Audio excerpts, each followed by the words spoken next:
The Dark Story of Grant's Farm, the Busch dynasty's price of beer. February Cold penetrates the Iron Gates, where a French chateau rises from Missouri earth. 3 stories of red brick and cream limestone surrounded by trees that were planted to hide what happened inside. 26 rooms with 14 bathrooms sit on 22 private acres behind walls thick enough to muffle screams or gunshots. Towers that mimic Versailles, windows that reflect nothing back. A grand staircase that spirals up to bedrooms where 2 men ended their lives with bullets. Corridors where an 8-year-old girl last walked before the accident that would break her father.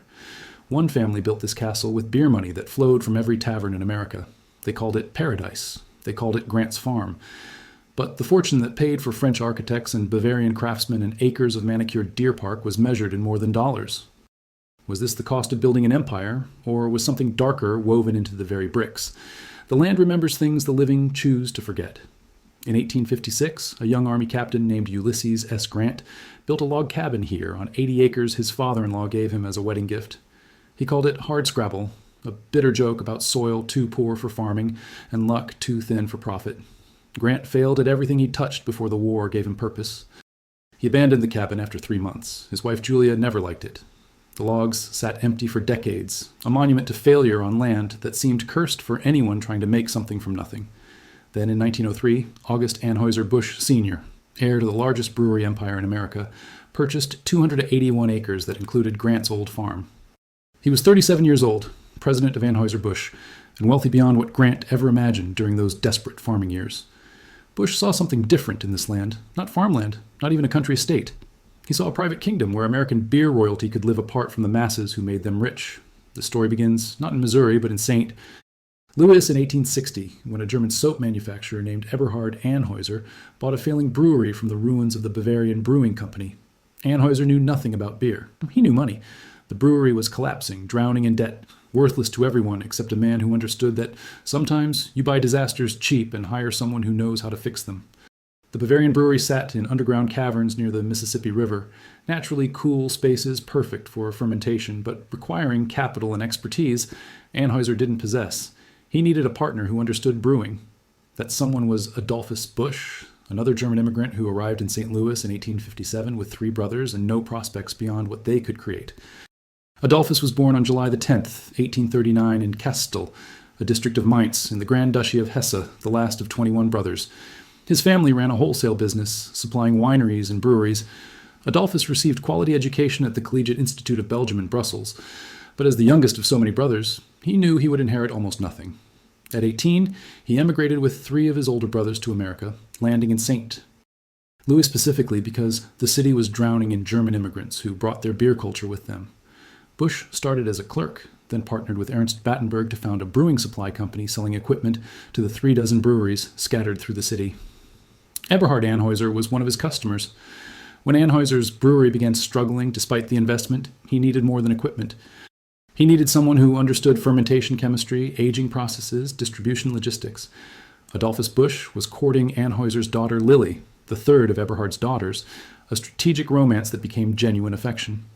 They married on March 7, 1861, in a Lutheran church in St. Louis. It was business as much as marriage, a merger of capital and expertise. Adolphus worked odd jobs during the Civil War, then returned to St. Louis and bought out Eberhard's partner, William Deutsch, in 1865. Now he had half the brewery. For the next 15 years, Adolphus Busch transformed a regional operation into something unprecedented. He understood that most breweries in America were small, local, producing beer that had to be consumed within days before it spoiled. German immigrants wanted the lagers they remembered from Bavaria, but American tastes were different, lighter, less complex. Busch traveled to Europe in the 1870s, studying brewing innovations, particularly the success of Bohemian Pilsner beers, including one called Budweiser, brewed in the town of Budweis. He liked the name more than the recipe. In 1876, Busch introduced his own Budweiser, an American beer that had nothing to do with Bohemian brewing traditions except the appropriated name. It was lighter, made with rice as well as barley malt, designed to appeal to cowboys and factory workers who found European lagers too heavy for the American climate and American drinking habits. The beer was revolutionary not because of its taste, but because of its distribution. By 1879, the E. Anheuser Company had been renamed Anheuser-Busch Brewing Association, acknowledging who actually ran the operation. When Eberhard Anheuser died in 1880, Adolphus Busch inherited control, and immediately accelerated expansion plans that would have seemed insane to any other brewer in America. What Busch understood better than any brewer in America was that beer was a product that spoiled. And spoiled beer meant no national market, no empire, no fortune beyond what you could make selling to taverns within a few miles of your brewery. The brewery down the street could survive by rolling barrels out every morning to local establishments, relying on freshness to compensate for mediocre brewing. A national brand required solving the fundamental problem of time and distance. Beer that sat in unrefrigerated transport for days turned sour, developing off flavors that made it undrinkable. Busch needed science, not tradition. In 1872, he introduced pasteurization to the brewery, a process borrowed from Louis Pasteur's discoveries about heating liquids to specific temperatures to kill bacteria and yeast without destroying flavor. Beer that was pasteurized could survive weeks in transport without turning into vinegar. Most brewers dismissed pasteurization as unnecessary or even harmful, worried it would damage the taste. Busch understood that taste didn't matter if the beer arrived spoiled. Anheuser-Busch became the first major American brewery to pasteurize every barrel destined for long-distance shipping. Then Busch pioneered the use of refrigerated rail cars, essentially mobile cold cellars insulated with cork and ice that kept beer chilled from St. Louis to New York or San Francisco. He created a network of rail-side ice houses across the country, distribution hubs where ice could be replenished and beer kept cold during layovers. It was infrastructure as much as product, a system that required constant maintenance and massive capital investment but made national distribution possible. Competitors called it wasteful, expensive, unnecessary. By the 1890s, those competitors were either bankrupt or buying their own refrigerated cars trying to catch up. Busch also understood marketing in ways that seemed revolutionary. He was among the first to give away branded merchandise, bottle openers with the Anheuser-Busch logo, calendars featuring beautiful women holding beer steins, corkscrews and pocket knives and postcards, thousands of items that kept the Budweiser name in front of consumers constantly. He funded the Busch Glass Company to produce bottles for his beer, controlling quality and cost. He built ties with saloon owners and distributors through personal visits and generous credit terms, creating loyalty that competitors couldn't break. By 1901, Anheuser-Busch was the leading brewery in the United States, producing nearly 1.6 million barrels annually, surpassing Pabst and all other rivals.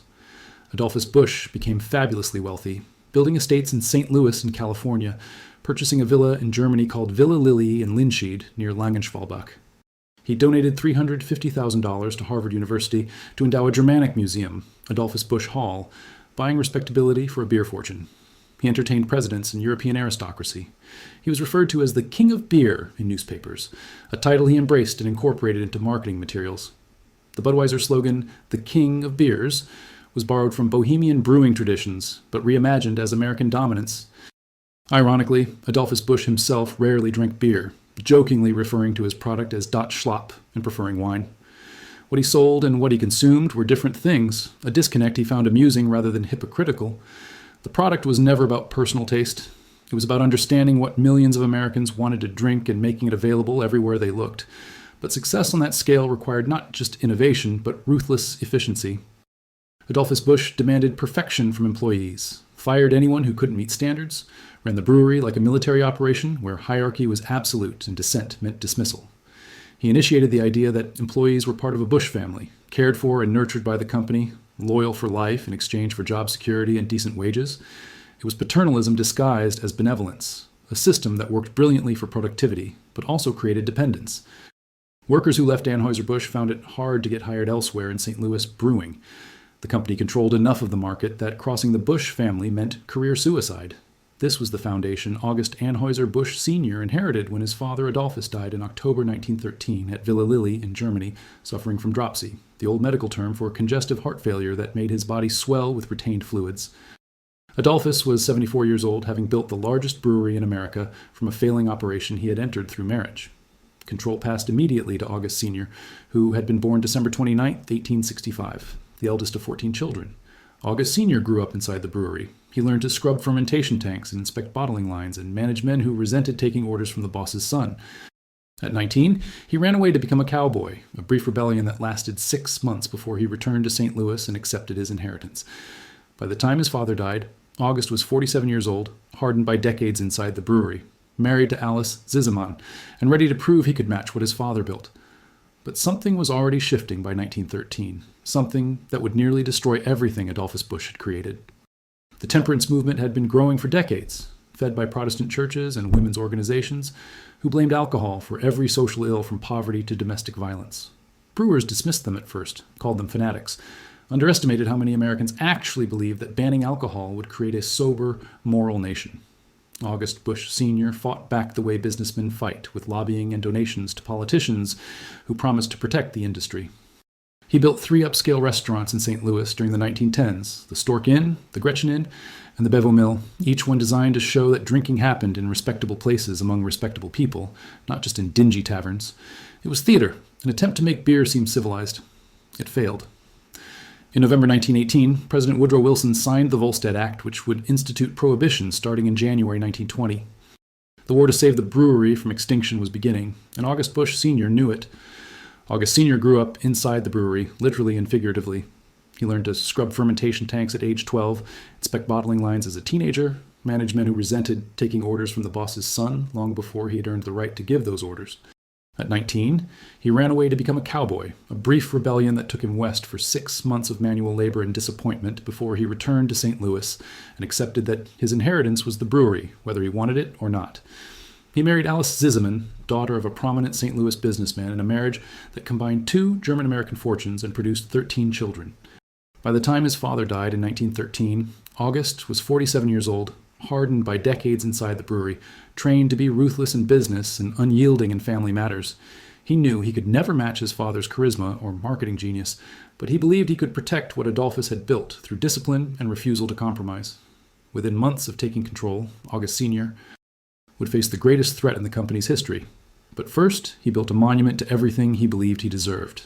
That monument was Grant's farm. The land itself was saturated with American history before the Bushes arrived.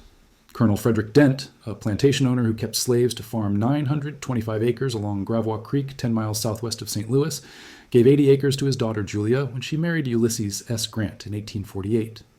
Grant was a young Army officer just out of West Point, stationed at Jefferson Barracks 5 miles from the Dent farm. In 1856, Grant built a log cabin on the property with help from neighbors, finishing the structure in 3 days. He called it hardscrabble, a sardonic joke about soil too poor for farming and luck that seemed cursed. Grant farmed the land for 3 years, failing at every crop, sinking into debt, drinking to cope with disappointment. Julia hated the cabin. They lived there only 3 months before moving back to her father's main house. Grant abandoned farming entirely by 1859, sold firewood in St. Louis to make ends meet, was working as a clerk in his father's leather goods store when the Civil War started and gave him purpose for the first time in his adult life. The cabin sat empty for decades, a monument to failure, until it was purchased for $8,000 and displayed at the 1904 World's Fair in St. Louis is a curiosity about President Grant's pre-war poverty. In 1903, August Anheuser Busch Sr. purchased 281 acres that included the Grant property and the cabin, which he bought separately and relocated to the farm. Busch was 37 years old then, already wealthy, already president-in-waiting of Anheuser-Busch. He saw the land not as farmland, but as a private hunting preserve where American beer royalty could entertain away from the city. For several years, the Busch family used the property as a weekend retreat, hunting deer and hosting informal gatherings. Then, in 1910, August decided to build something permanent, something that would demonstrate that brewing money could buy European grandeur even on Missouri soil.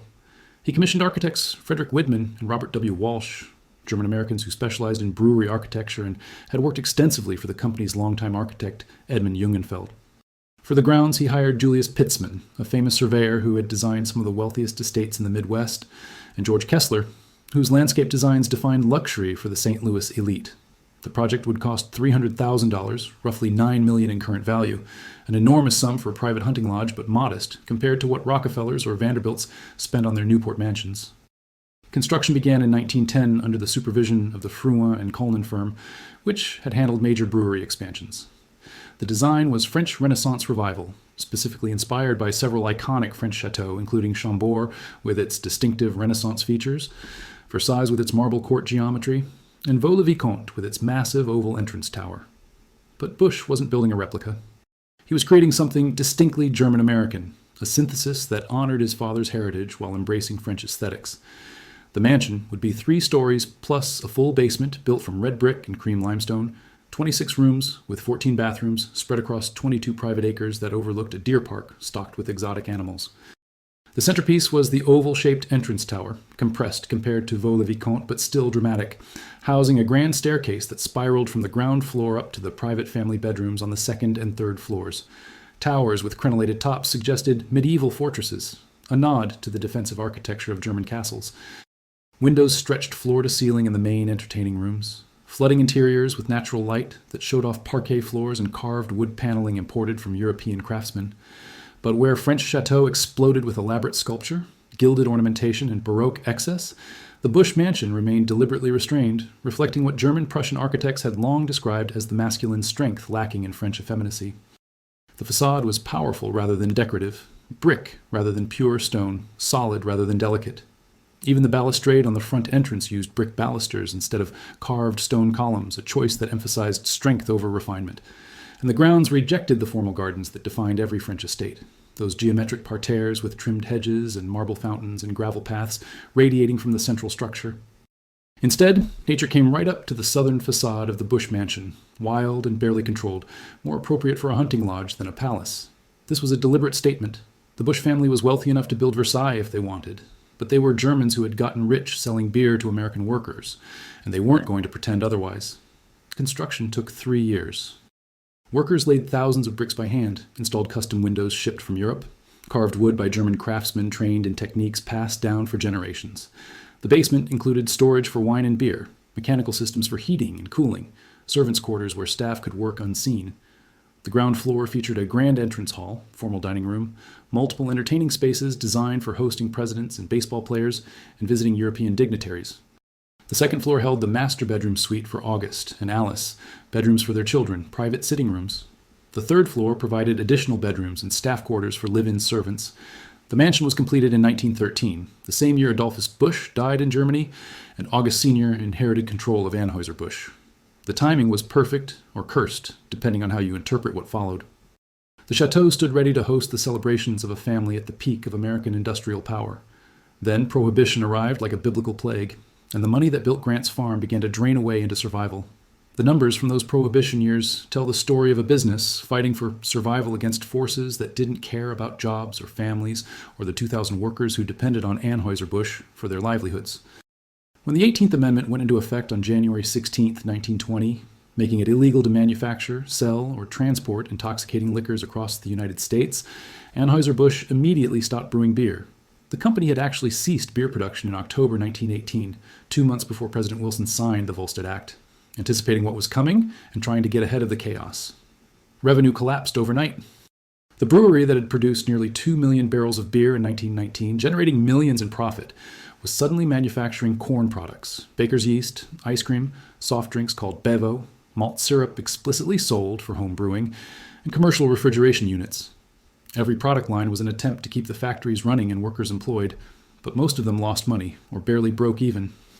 The company diversified into products nobody associated with Busch, trucking refrigeration systems for grocery stores, selling yeast to housewives for baking bread, canning malt syrup that everyone knew would be used illegally to brew beer at home but couldn't be prosecuted because malt syrup had legitimate baking purposes. August Busch Sr. refused to shut down. He could have liquidated. The brewery complex was worth an estimated $30 million in equipment, real estate, and inventory. Sold as scrap at 10 cents on the dollar, the Busch family could have walked away with $3 million and retired in comfort to Grant's farm, ending the company but preserving wealth. That would have meant abandoning 2,000 employees who had worked for Adolphus and August for decades, many of them German immigrants who couldn't find other work in a city where brewing was dead and anti-German sentiment from World War I still poisoned hiring. It would also have meant admitting that the temperance crusaders were right, that alcohol had no place in America, that the Busch family empire was built on something shameful that deserved to die. August refused both outcomes. The company survived Prohibition by hemorrhaging money every quarter for 13 years, waiting for America to remember that people wanted to drink beer and that banning it only created black markets run by criminals. The Busch family lost millions in those years, watching their fortune drain into survival, but they kept every worker employed and every factory operational, a decision that cost them everything they had built, but would eventually prove correct. During World War I, before Prohibition fully took hold, August had already started diversifying to protect against the growing temperance movement. He founded a subsidiary to produce diesel engines for U.S. Navy submarines, pivoting expertise and industrial machinery toward war production. The Busch family purchased war bonds sufficient to finance 2 bombers, each bomber named Miss Budweiser, in a publicity stunt that tried to link patriotism with beer. It was survival through adaptation, throwing products at consumers and hoping something stuck. Bevo, the malt beverage introduced in 1908 as a near beer with less than 1% alcohol, became the flagship product during Prohibition. It tasted like beer, but legally wasn't, falling under the threshold that made it intoxicating. Sales peaked briefly, then collapsed as consumers decided they'd rather drink illegal beer that actually had alcohol or nothing at all. The soft drink business never matched beer profits. Refrigeration units sold, but margins were thin, competition fierce, success uncertain. Corn products and yeast kept the factory humming, but barely covered costs. Every quarter, August Busch Sr. reviewed financial reports showing losses, debated whether to shut down operations, and decided to keep going one more quarter. He was gambling that Prohibition would eventually fail, that Americans would tire of speakeasies and bootleggers and criminal violence fueled by illegal alcohol. At Grant's farm, the Busch family maintained appearances. August Sr. hosted hunting parties in the deer park. He expanded his collection of exotic animals, importing elephants, buffalo, camels, kangaroos, creatures that seemed absurd on Missouri farmland, but demonstrated wealth that didn't care about practicality. For a few years during the 1920s, the animal collection rivaled small zoos, a private menagerie supported by a company that was technically no longer brewing beer. Then the stock market crashed in October 1929, and even the Busch fortune started to crack. August Sr. sold many of the animals. The elephants went to Ringling Brothers and Barnum and Bailey Circus. The mansion stayed open, but the parties grew smaller, more subdued. Grant's farm began to feel less like a showcase and more like a fortress, a place to retreat from a country that was falling apart outside the gates. Repeal came in phases. On April 7, 1933, the Cullen-Harrison Act legalized beer with 2% alcohol by weight, effectively ending prohibition for brewers. Anheuser-Busch immediately returned to full production. As a publicity stunt, August Sr. purchased a herd of 16 Clydesdale horses and had a team of them pull one case of Budweiser to the Empire State Building for New York Governor Al Smith, and another case was delivered to the White House for President Franklin D. Roosevelt. The images of the massive horses pulling Budweiser through the streets became iconic, a symbol of American beer returning from exile. Revenue began flowing back into Anheuser-Busch. The exotic animals returned to Grant's farm. The Clydesdales became a permanent fixture, living in specially built stables near the main mansion, representatives of the empire that August Sr. had fought to preserve. But the strain of those years had marked him. He was 67 years old when Prohibition ended. He had spent 13 years fighting to keep a brewery alive without being allowed to brew beer. The victory was real, but the cost was written in his body. August Anheuser-Busch Sr. began suffering from a combination of ailments by late 1933. Heart disease, dropsy, the same condition that killed his father, gout, a painful inflammation in his joints caused by uric acid buildup. For over 6 weeks, he endured intense pain that morphed into agony.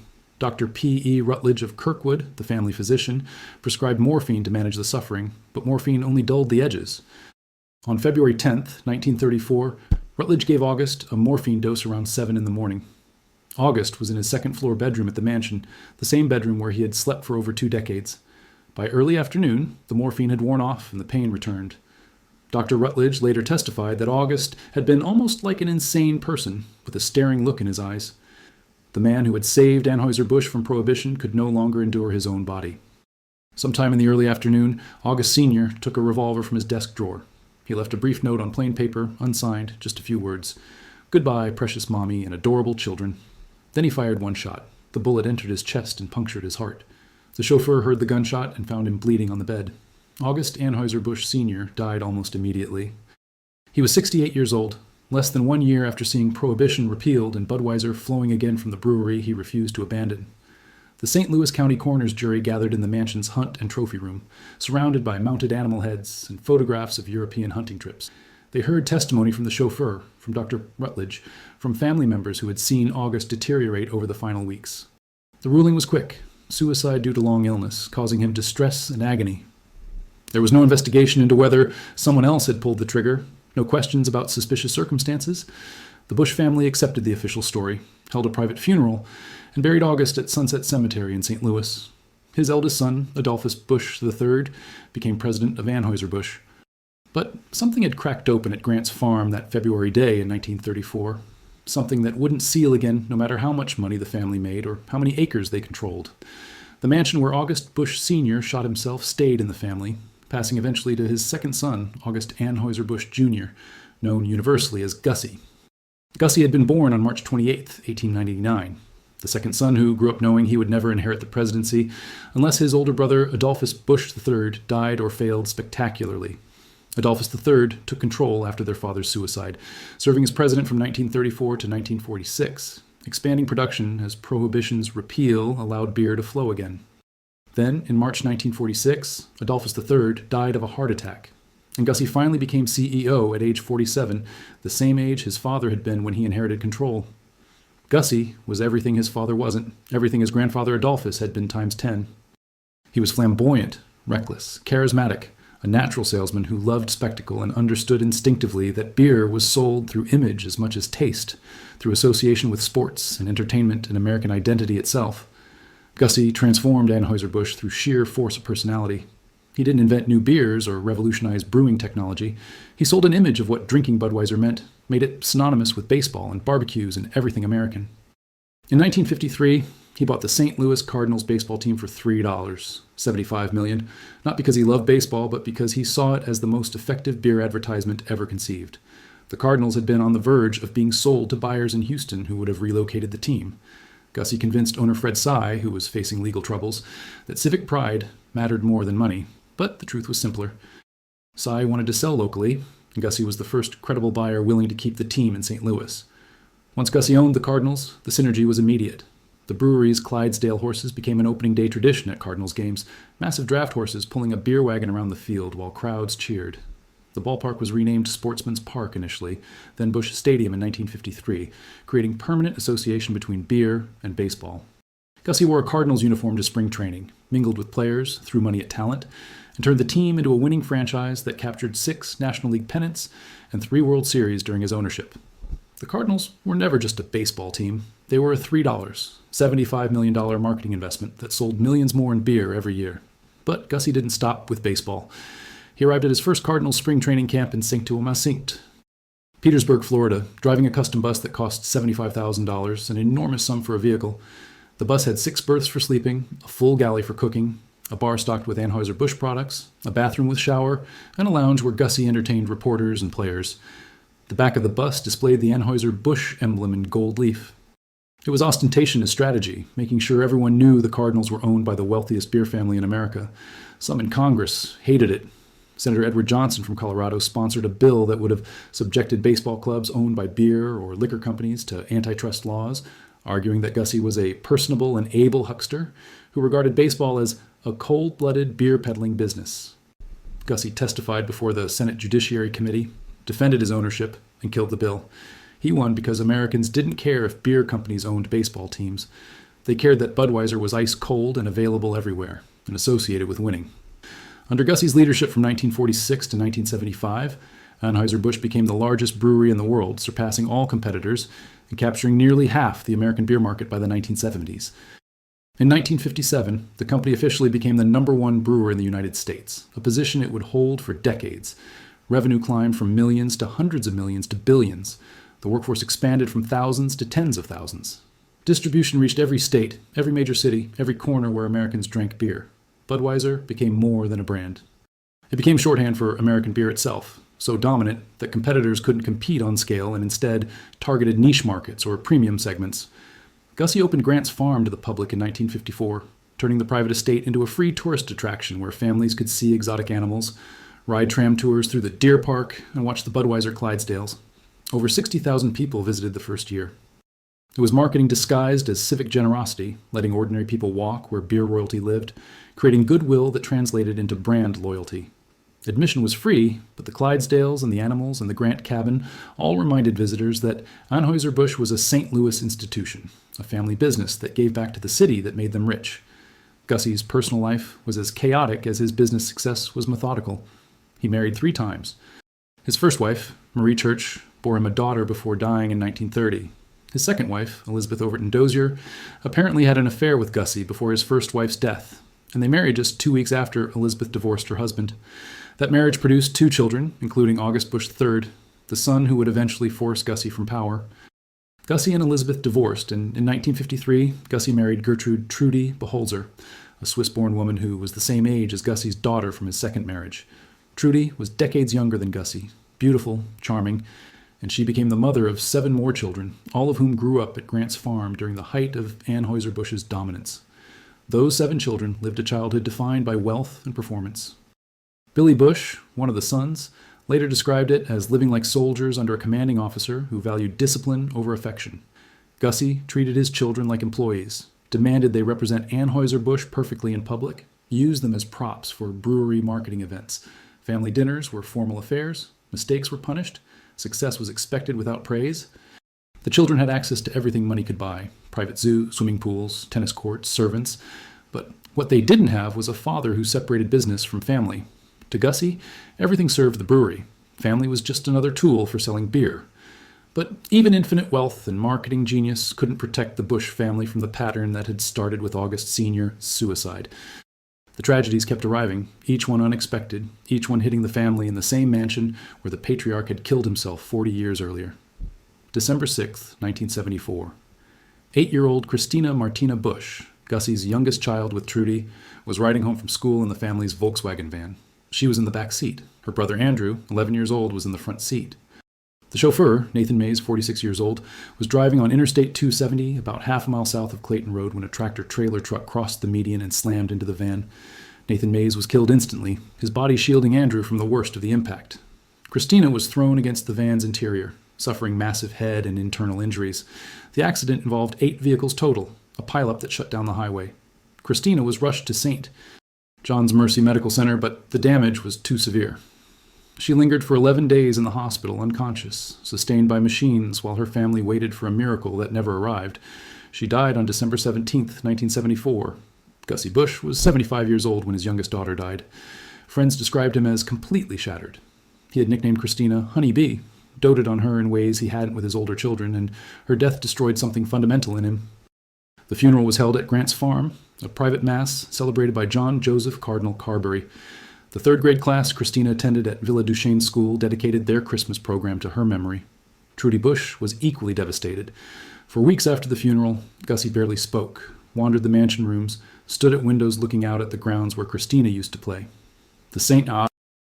Lewis County Prosecutor's Office refused to issue a manslaughter warrant against the truck driver, ruling it an accident. The Busch family accepted the decision without protest. What could revenge accomplish? Their youngest daughter was dead.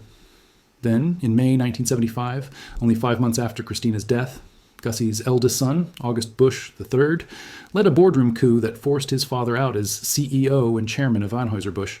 The official story, the version fed to the St. Louis media and business press, was that Gussie stepped down voluntarily at age 76 to spend more time with the Cardinals and his family, a graceful retirement after 29 years of leading the company to unprecedented success.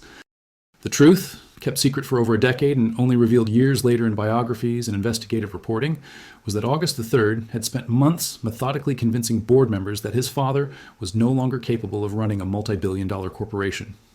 Gussie had been increasingly difficult to work with since Christina's death, showing up late to meetings or not at all, unable to focus during presentations, making erratic decisions that frightened executives who had spent decades following his instincts without question.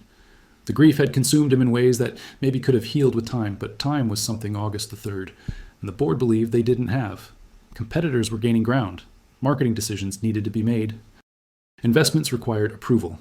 And Gussie sat in his office at the brewery, or wandered the rooms at Grant's farm, unable to move past December 17, 1974, unable to function as the leader they needed.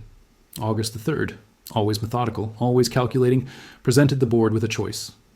Either force Gussie out now with dignity, allowing him to save face publicly while relinquishing control privately, or wait until the company suffered visible damage and be forced to remove him in a way that would humiliate both Gussie and the Busch family name. The board agreed. Gussie was allowed to remain president of the Cardinals, keep his office at the brewery, use company jets and cars and expense accounts, but only if he publicly represented the transition as his own decision. The humiliation was total and permanent. Gussie had taken control in 1946 after his brother's death, had spent 29 years building Anheuser-Busch into the largest brewery in the world, had survived his father's suicide, navigated Prohibition's aftermath as a young man, turned Budweiser into an American institution, and his own son, the child from his failed second marriage, had taken it all away while Gussie was still mourning the death of his youngest daughter. For a year after the coup, Gussie considered working with R.J. Reynolds Tobacco Company on a hostile takeover attempt to regain control of Anheuser-Busch, to punish August III and the board members who had betrayed him. But he couldn't do it. He couldn't be the one who took the company away from the family permanently. So he accepted defeat and retreated to Grant's Farm and the Cardinals, smaller kingdoms where his authority remained unchallenged. The coup split the Busch family permanently, created divisions that would persist for decades and play a significant role in later disasters, including the 2008 sale to InBev. August III was Gussie's son from his second marriage to Elizabeth Overton Dozier, not one of the 7 children he had with Trudy. August III had never lived at Grant's Farm as a child. His parents divorced when he was 5 years old, and he was raised primarily by his mother, visiting his father on weekends and holidays, but never feeling fully integrated into the Grant's Farm family that Gussie built with Trudy. August III was the same age as some of his half-siblings from Gussie's third marriage, making him more like an older uncle than a brother. He was groomed from childhood to take over Anheuser-Busch, sent to the best schools, given positions in the company, but always with Gussie's warning that it wasn't guaranteed, that he had to prove himself every day. Gussie wanted to die in the director's chair like his father had wanted before the suicide. August III represented everything Gussie feared, the son who would outlast him and change everything he had built. The children Gussie had with Trudy, the 7 who grew up at Grant's Farm, saw the coups as unforgivable betrayal. One of Gussie's daughters, witnesses reported, screamed at August III during a family gathering, "How could you do this to him so soon after Christina died?" The question echoed through the family for years. Could August III not have waited another year, given Gussie time to process his grief, allowed the man who had given him everything to finish his mourning before seizing power? August III believed firmly that he had made the correct decision for the company, that personal feelings couldn't interfere with business continuity, that Anheuser-Busch was bigger than any individual, including his father. Over time, even Gussie's closest friends and allies within the company privately admitted that August III had probably prevented disaster, that the company needed decisive leadership, and Gussie simply couldn't provide it anymore. But admission of practical necessity didn't heal the wound. The Grant's Farm children never forgave their half-brother. Family gatherings became minefields. Holidays split along fault lines. The Busch dynasty fractured into camps that barely spoke to each other, except through lawyers. And then another death at Grant's Farm, this one wrapped in ambiguity that would never fully resolve. February 10th, 1976. Exactly 42 years to the day after August Busch Sr. put a revolver to his chest and pulled the trigger in his second-floor bedroom. The date couldn't have been coincidence, but what it meant was open to interpretation. Was it memorial, accident, curse? Peter Busch, one of Gussie's sons with Trudy, 20 years old, was in a bedroom at the mansion with his friend David William Leaker. David was 23 years old, son of the president of So Good Potato Chip Company, a young man from another wealthy saint. Louis family, who had grown up in circles where the Busch name meant something. They were friends, had known each other for years, moved in the same social groups where money and family connections mattered more than character. That afternoon, Peter was handling a pistol, a habit that friends and family members later testified he had developed over the previous year. He loved guns, collected them, practiced with them, spent hours at shooting ranges. Some witnesses said he was obsessed to a degree that seemed unhealthy, that he talked about firearms constantly, that he had once shot himself in the leg while practicing quick draws on the Grant's Farm estate, trying to replicate scenes from Western movies. According to Peter's testimony to police and later to the court, he was handling the pistol, showing it to David or putting it away, when it discharged accidentally as he tossed it onto the bed. The bullet struck David Leaker in the head, killing him instantly. Peter called for help immediately, hysterical, covered in his friend's blood, repeating that it was an accident, that the gun had gone off without warning. Investigators from the St. Louis County Sheriff's Office arrived within minutes, secured the scene, collected the weapon, interviewed Peter and other family members who were in the mansion at the time. They found no evidence of intent, no signs of struggle that would suggest a fight preceding the shooting, no motive that would explain why Peter Busch would want to kill his friend. The physical evidence was consistent with accidental discharge. The pistol was older, not a modern firearm with advanced safety features. Tossing a loaded gun could theoretically cause it to fire if the trigger caught on fabric or the internal mechanism failed. It was possible. It was also convenient. The St. Louis County Prosecutor's Office charged Peter Busch with involuntary manslaughter, acknowledging that even if the shooting was accidental, Peter's reckless handling of a loaded firearm in the presence of another person constituted criminal negligence. Peter's attorneys, the best money could buy, negotiated a plea agreement. Peter pleaded guilty to manslaughter in January 1977, acknowledging responsibility for David Leaker's death while maintaining it was an accident. The sentence was 5 years of probation, not a single day in jail. The judge accepted the plea, cited Peter's age, his lack of prior criminal record, the testimony of character witnesses who described him as devastated by what had happened.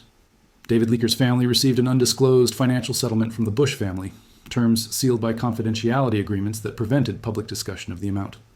The official court record listed the case as accidental homicide, closed with a guilty plea and probationary sentence. But rumors persisted in St. Louis social circles for decades. Whispers that Peter had been playing with the gun, showing off, engaging in the kind of reckless behavior that wealth insulated from consequences.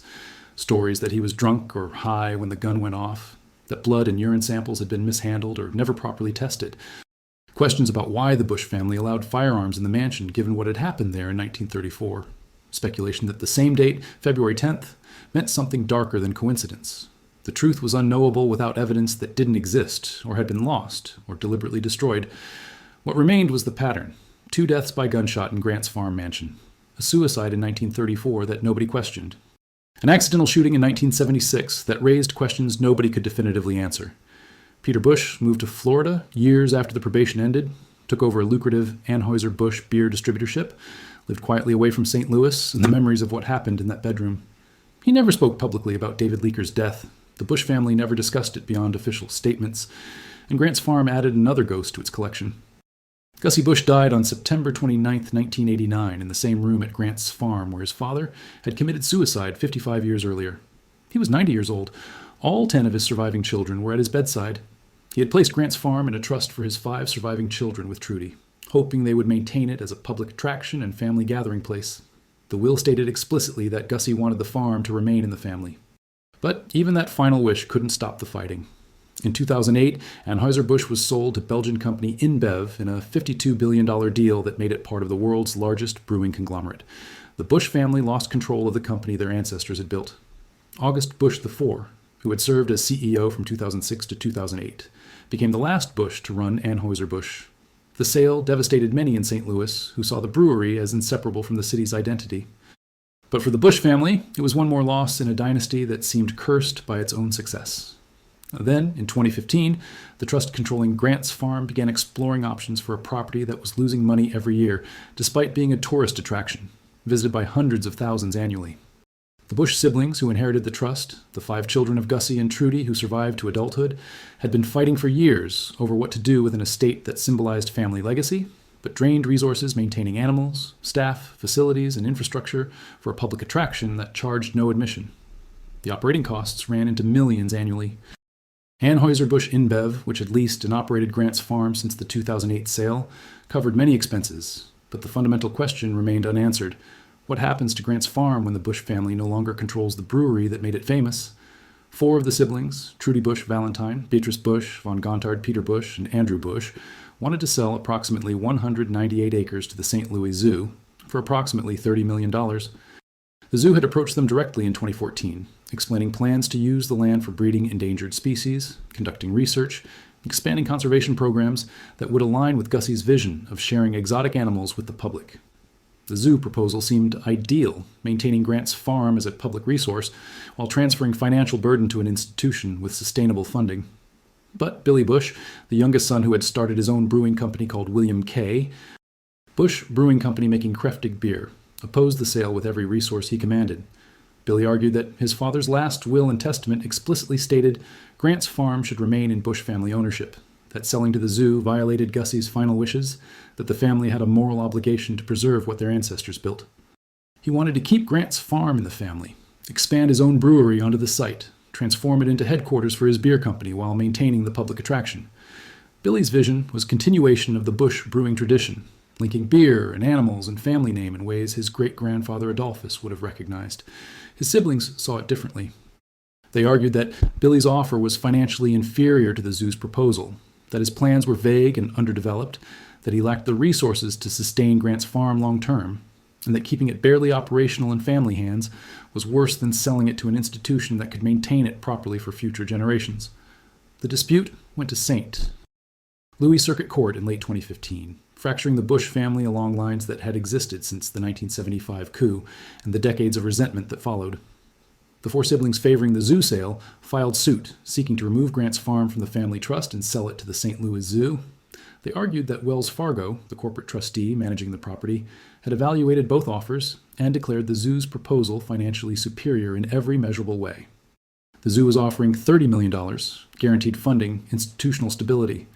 Billy's initial offer was $26 million for the property plus an additional $8 million for the family mansion, but the siblings' lawyers argued it was entirely void of detail regarding how the farm would be used, developed, or maintained. The legal filings described Billy's proposal as little more than wishful thinking from a man who has pride in his family's heritage and legacy, but lacked the demonstrated capacity to sustain an operation that not even his father, Mr. Busch, had personally undertaken without brewery corporate support. Billy countered by outbidding his siblings with a dramatic gesture that encapsulated the family's dysfunction. He offered $26 million and $1 for the property, exactly $1 more than his siblings' competing bid, plus the same $8 million for the mansion. It was symbolic warfare, demonstrating that he would pay anything necessary to prevent the zoo sale. That family legacy meant more than financial optimization. The zoo, recognizing it had been drawn into a family battle that had nothing to do with conservation and everything to do with decades of resentment, withdrew its offer in March 2016. The St. Louis Zoo Association released a statement expressing disappointment, explaining they had been approached by the Busch family originally, that they believed they were the best organization to fulfill Gussie's vision, but that prolonged legal uncertainty made the deal untenable. The zoo's withdrawal left Billy and his siblings fighting over who would buy Grant's farm from a trust that desperately wanted to sell. The court case dragged through 2016 with depositions, financial evaluations, expert testimony about property values and operational sustainability. Four siblings, Trudy Busch Valentine, Beatrice Busch, von Gontard Peter Busch, and Andrew Busch, maintained their lawsuit, arguing that Billy's offer was inferior and that Wells Fargo should be compelled to accept a better proposal if one emerged. Billy, supported by his brother Adolphus Busch IV, who had served as Anheuser-Busch CEO before August 4, maintained that he was honoring their father's wishes while his siblings were betraying family legacy for financial convenience. Lawyers on both sides filed hundreds of pages of briefs detailing grievances that stretched back decades, family disputes barely disguised as legal arguments about fiduciary duty and trust management. Depositions lasted months, airing details about Busch family finances, personal conflicts, and bitter resentments that should have stayed private. The battle became extensively covered in St. Louis media, transforming a family property dispute into public entertainment, where reporters documented every filing, every court appearance, every statement from lawyers representing siblings who had stopped speaking to each other. In June 2016, Judge Brian Hettenbach ruled that Wells Fargo, as the corporate trustee, had the authority to decide whether to sell Grant's farm and whom to sell it to. The ruling essentially gave Wells Fargo power to break the deadlock, to choose between competing bids from family members who couldn't agree on anything except that they wanted to avoid losing Grant's farm entirely. But by then, the damage was comprehensive. The zoo had withdrawn. Billy and his four siblings were entrenched in positions neither would abandon. Adolphus IV, Billy's only sibling supporter, had started operating the Busch family estate at Grant's farm for private events, offering the big house and grounds for weddings and fundraisers, generating revenue that the other siblings opposed because they hadn't authorized it. Trudy Busch Valentine and Beatrice Busch von Gontard, the two sisters most opposed to Billy's plans, had stopped attending family gatherings. The lawyers were billing millions in fees fighting over an estate that was losing money during the litigation. Finally, in December 2017, after more than 2 years of legal warfare, a settlement was reached that nobody loved but everyone could accept. 5 family members, Andrew Busch, Peter Busch, Robert Herman Jr., who was Gussie's grandson through one of his daughters, Trudy Valentine and Beatrice von Gontard, agreed to purchase Grant's farm together for $51 million total, including the mansion called the Big House, the surrounding acreage, nearby parcels and parking lots. The $51 million would be paid into the family trust, distributed to beneficiaries not part of the ownership group. Billy Busch was invited to join the ownership group, allowed to buy in as a partner. He initially resisted, angry that his vision of a Busch brewery headquarters was being rejected, but eventually accepted a role in the ownership structure. The group announced publicly that Grant's farm would remain free and open to the public, as it had been since 1954, that Anheuser-Busch InBev would continue operating it under a lease agreement similar to the arrangement that had existed since 2008 when InBev purchased the brewery. In November 2021, the Busch family took full operational control when the InBev lease ended, assuming direct management of Grant's farm for the first time in decades. Today, Grant's farm attracts thousands of visitors annually. Families ride trams through the deer park, feed baby goats, watch the Budweiser Clydesdales exercise in their pastures. The Bauernhof, a German-style barn built in 1914, serves as the main tourist hub, offering free Anheuser-Busch beer samples to adults and entertainment for children. The 22-acre section containing the Big House, the mansion where August Sr. and Gussie died, remains private. Tourists can see it from a distance, red brick and cream stone rising above the trees, but they can't enter.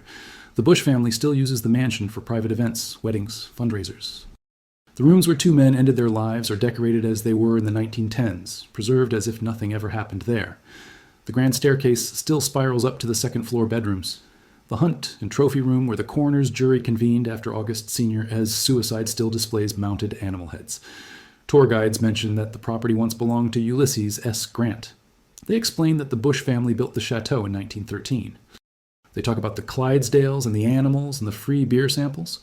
They don't mention the suicides, the accidental shooting, the 8-year-old girl who died in a car accident, the boardroom coup, or the years of legal warfare. Those stories are not part of the tour. The Busch family story is not unique among American dynasties built on industrial wealth. Rockefellers had tragedies. Vanderbilts had scandals. Carnegie's steelworkers died in labor violence. Every fortune extracted from American soil and labor came with a cost, paid by people whose names are forgotten.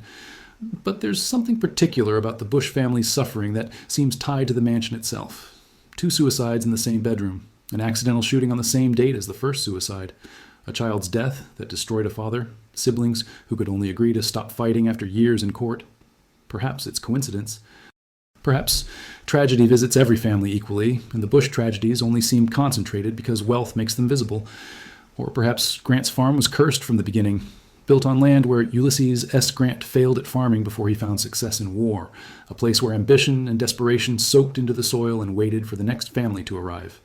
The chateau still stands, 3 stories of red brick behind iron gates. February cold still penetrates the private grounds where tourists are not allowed. The Clydesdales still graze in their pastures, unaware they represent a beer empire that no longer belongs to the family who bred them. Visitors still feed goats and ride trams and drink free Budweiser samples, unaware that above them, in rooms sealed off from public view, a different story unfolded across generations. The story of a family who built a palace with beer money and discovered that palaces don't protect you from anything except the judgment of people who never had enough wealth to build their own. The cost of the American dream, calculated not in dollars but in bodies, is rarely mentioned in the marketing materials. But if you stand outside Grant's farm on a cold February night, when the crowds have gone home and the gates are locked and the mansion lights are dim, you can almost see them. The ghosts of men who pulled triggers. The ghost of a girl who never came home from school. The ghosts of everyone who believed that enough money, enough beer, enough Clydesdales pulling cases to the White House would be enough to protect them. It was never enough. It was never close.